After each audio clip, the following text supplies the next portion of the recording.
Il s'agit pour nous d'informer la population que cette ligne est réactivée.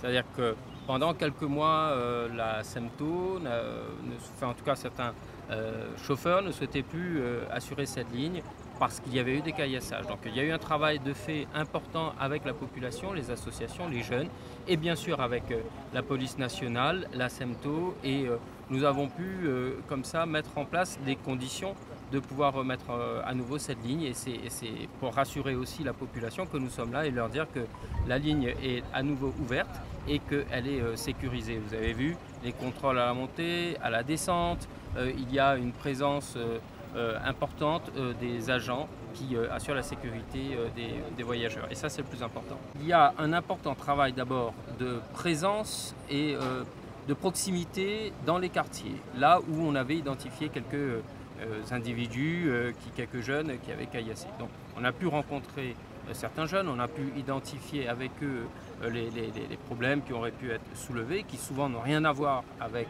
le bus, mais c'était une façon de s'exprimer que nous ne tolérons pas.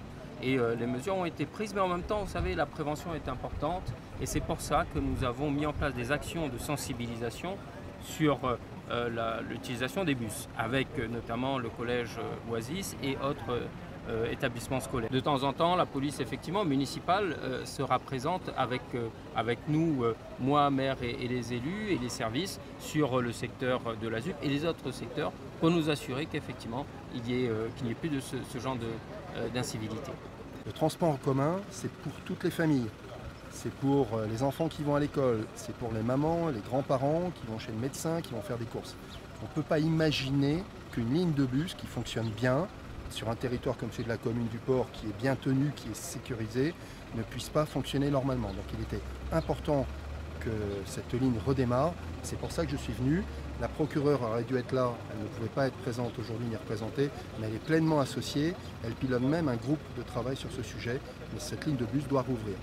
Avec la police nationale et la police municipale, on a associé aussi le chien des stupéfiants des services des douanes qui ont été associés ici même, au niveau de la gare routière du pôle d'échange du port. Donc nous avons des opérations régulièrement dans les bus, à la entrée, à la sortie des bus, avec les contrôleurs de l'opération Transdev. Nous avons aussi, la mairie est en train d'organiser une convention pour permettre à la police municipale de circuler dans les bus pour lutter contre les incivilités. Et puis il y a un gros travail, comme monsieur le maire l'a indiqué précédemment, il y a un gros travail qui est fait afin de permettre de sensibiliser les jeunes en milieu scolaire notamment, les éduquer sur